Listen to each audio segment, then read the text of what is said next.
মধ্যপ্রাচ্যে উত্তেজনা আরও বাড়ল। এবার ইরানের অত্যন্ত গুরুত্বপূর্ণ খার্ক দ্বীপে হামলা চালিয়েছে আমেরিকা।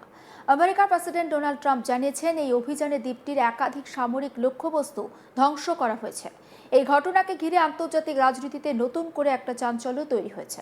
খার্ক দ্বীপটি পারস্য উপসাগরে ইরানের উপকূল থেকে প্রায় 15 মাইল দূরে অবস্থিত একটি ছোট্ট দ্বীপ।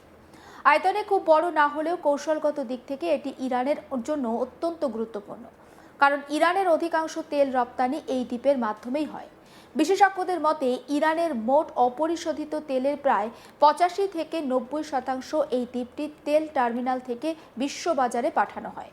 তাই অনেকেই খার্ক দ্বীপকে ইরানের তেল অর্থনীতির লাইফলাইন বা প্রাণভোমরা বলে থাকেন।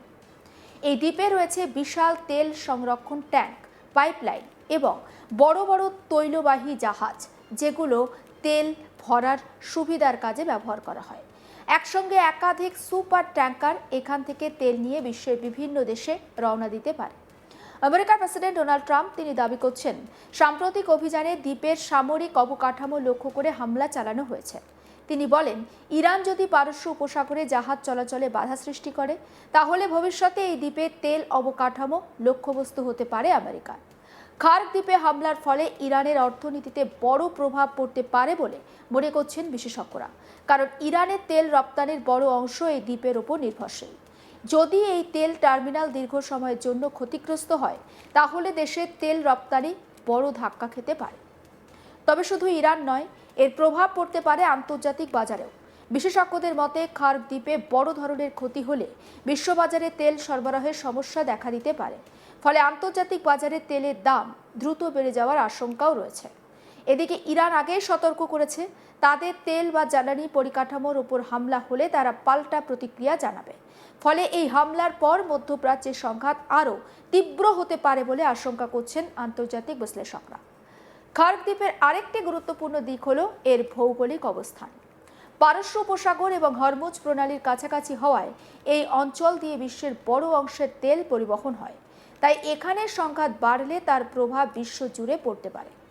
সব মিলিয়ে একটি ছোট দ্বীপ হলেও খার্ক দ্বীপ এখন আন্তর্জাতিক রাজনীতির একেবারে কেন্দ্রবিন্দুতে চলে এসেছে। আমেরিকার এই হামলার পর পরিস্থিতি কোন দিকে গড়ায় এবং ইরান কিভাবে প্রতিক্রিয়া জানায়, সেদিকে তো নজর থাকবে গোটা বিশ্বের। অন্যদিকে মধ্যপ্রাচ্যের উত্তেজনা নিয়ে প্রতিনিয়ত উঠে আসছে নতুন নতুন আপডেট, আর সেই আপডেটও আমরা আপনাদেরকে পৌঁছে দিচ্ছি। জানা যাচ্ছে, আমেরিকান সেনাবাহিনীর পক্ষ থেকে ফের শুরু হয়েছে বড়সড় সামরিক অভিযান।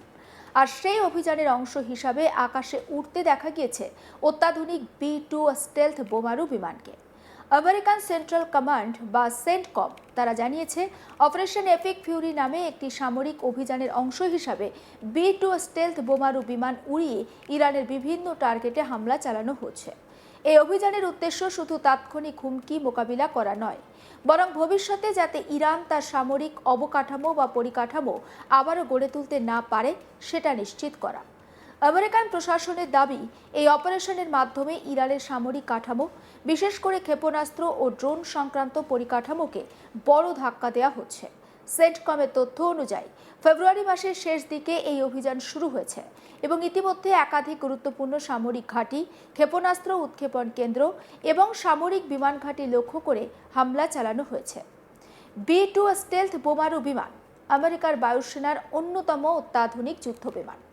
এই বিমানের বিশেষত্ব হল এটি রাডারে খুব সহজে ধরা পড়ে না, ফলে শত্রু দেশের প্রতিরক্ষা ব্যবস্থাকে ফাঁকি দিয়ে গভীর টার্গেটেও আঘাত হানতে পারে। এ কারণে ইরানের শক্তিশালী ও সুরক্ষিত সামরিক ঘাঁটিগুলিকে লক্ষ্য করে এই বিমান ব্যবহার করা হচ্ছে বলে জানিয়েছে আমেরিকান সেনাবাহিনী।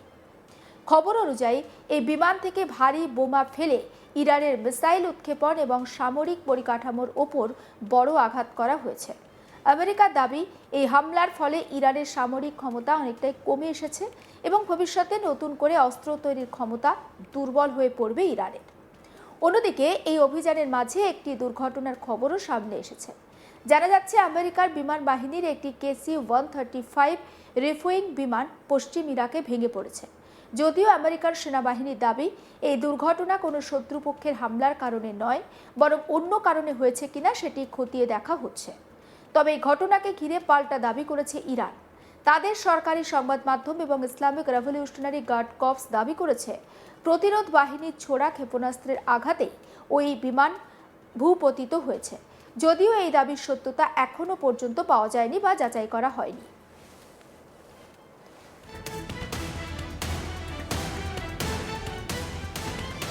বিশেষজ্ঞদের মতে এই অপারেশন মধ্যপ্রাচ্যে চলা সংঘাতকে আরও জটিল করে তুলতে পারে, কারণ ইতিমধ্যে ইরান এবং আমেরিকার মধ্যে উত্তেজনা তুঙ্গে। সামরিক অভিযান বাড়লে পরিস্থিতি উত্তপ্ত হয়ে উঠতে পারে বলে আশঙ্কা করা হচ্ছে। সব মিলিয়ে বলা যায়, অপারেশন এপিক ফিউরি ঘিরে আন্তর্জাতিক রাজনীতিতে নতুন করে চাপানুতো শুরু হয়েছে। আমেরিকা একদিকে ইরানের সামরিক শক্তি দুর্বল করার চেষ্টা করছে, অন্যদিকে এই সংঘাত কোথায় গিয়ে থামবে তা নিয়ে বাড়ছে উদ্বেগ।